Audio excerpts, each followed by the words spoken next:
You have unfriended someone on Facebook because they said something offensive about politics or religion, childcare, food?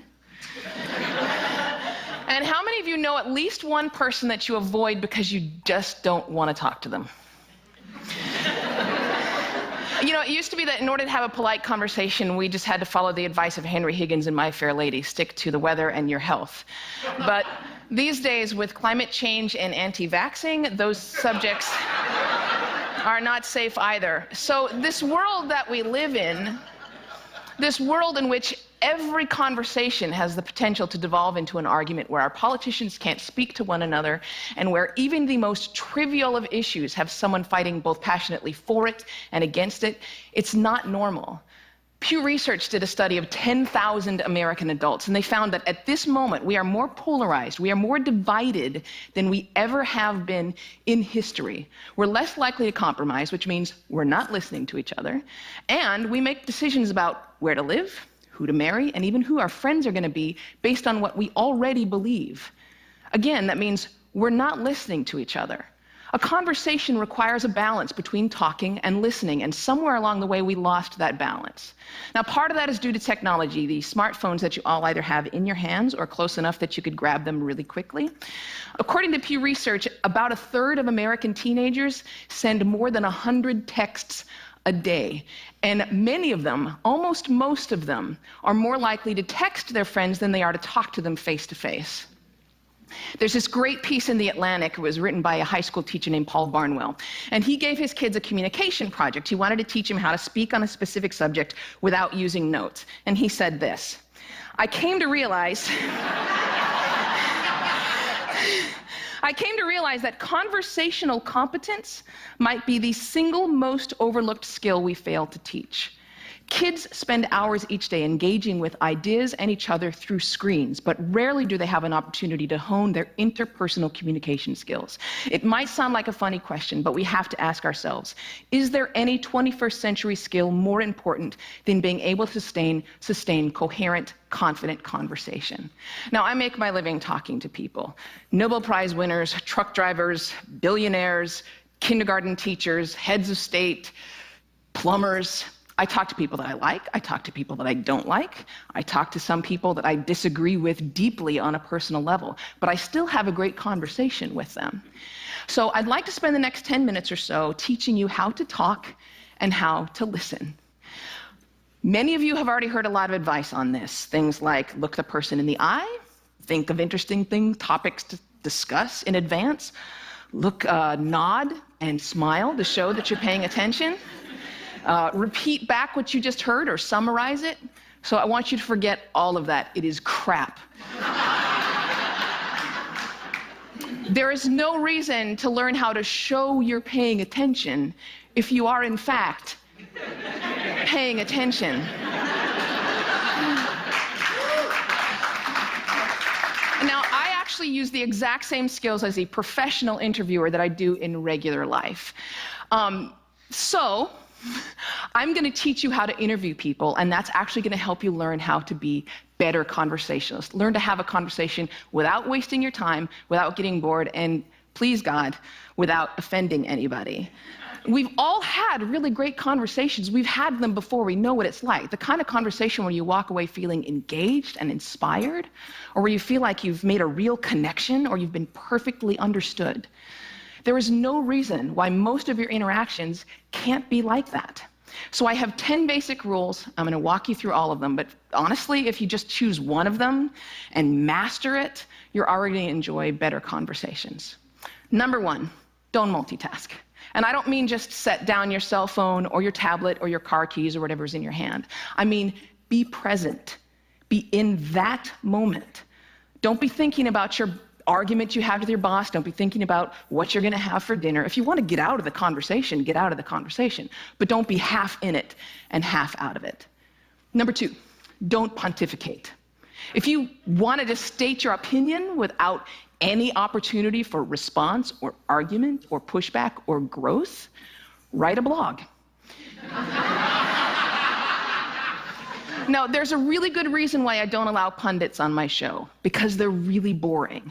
If they're a conservative, they're going to hate Obama and food stamps and abortion. If they're a liberal, they're going to hate big banks and oil corporations and Dick Cheney.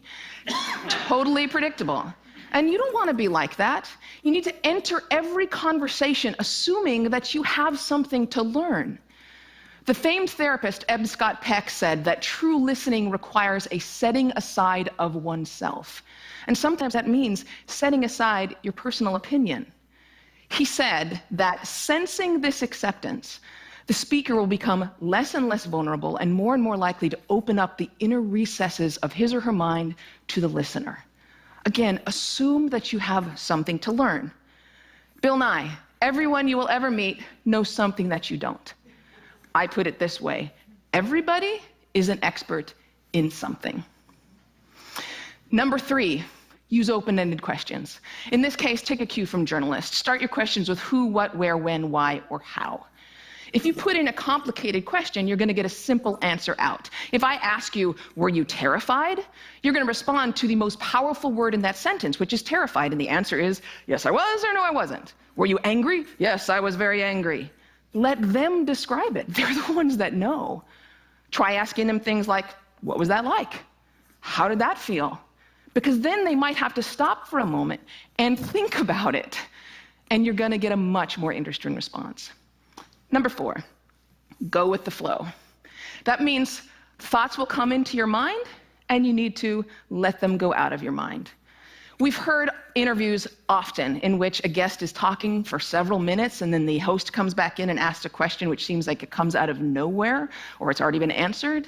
That means the host probably stopped listening 2 minutes ago because he thought of this really clever question, and he was just bound and determined to say that. And we do the exact same thing. We're sitting there having a conversation with someone, and then we remember that time that we met Hugh Jackman in a coffee shop, and we stop listening. Stories and ideas are going to come to you. You need to let them come and let them go. Number 5, if you don't know, say that you don't know. Now, people on the radio, especially on NPR, are much more aware that they're going on the record. And so they're more careful about what they claim to be an expert in and what they claim to know for sure. Do that. Err on the side of caution. Talk should not be cheap. Number 6, don't equate your experience with theirs. If they're talking about having lost a family member, don't start talking about the time that you lost a family member. If they're talking about the trouble that they're having at work, don't tell them about how much you hate your job. It's not the same. It is never the same. All experiences are individual. And more importantly, it is not about you. You don't need to take that moment to prove how amazing you are or how much you've suffered. Somebody asked Stephen Hawking once what his IQ was, and he says, I have no idea. People who brag about their IQs are losers. Conversations are not a promotional opportunity. Number 7, try not to repeat yourself. It's condescending, and it's really boring. And we tend to do it a lot, especially in work conversations or in conversations with our kids. We have a point to make, so we just keep rephrasing it over and over. Don't do that. Number 8, stay out of the weeds. Frankly, people don't care about the years, the names, the dates, all those details that you're struggling to come up with in your mind. They don't care. What they care about is you. They care about what you're like, what you have in common. So forget the details. Leave them out. Number 9, this is not the last one, but it is the most important one. Listen. I cannot tell you how many really important people have said that listening is perhaps the number one most important skill that you could develop. Buddha said, and I'm paraphrasing, if your mouth is open, you're not learning. And Calvin Coolidge said, no man ever listened his way out of a job. Why do we not listen to each other? Number 1, we'd rather talk. When I'm talking, I'm in control. I don't have to hear anything I'm not interested in. I'm the center of attention. I can bolster my own identity. But there's another reason. We get distracted. The average person talks at about 225 words per minute, but we can listen at up to 500 words per minute. So our minds are filling in those other 275 words. And look, I know it takes effort and energy to actually pay attention to someone. But if you can't do that, you're not in a conversation. You're just two people shouting out barely related sentences in the same place. You have to listen to one another. Stephen Covey said it very beautifully. He said, most of us don't listen with the intent to understand. We listen with the intent to reply. One more rule, and number 10, and it's this one: be brief.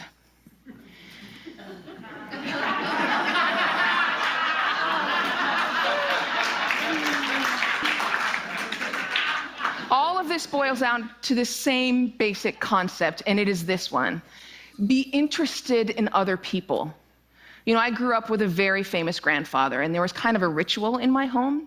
People would come over to talk to my grandparents, and after they would leave, my mother would come over to us and she'd say, "Do you know who that was? She was the runner-up to Miss America. He was the mayor of Sacramento. She won a Pulitzer Prize. He's a Russian ballet dancer." And I kind of grew up assuming everyone has some hidden amazing thing about them. And honestly, I think it's what makes me a better host. I keep my mouth shut as often as I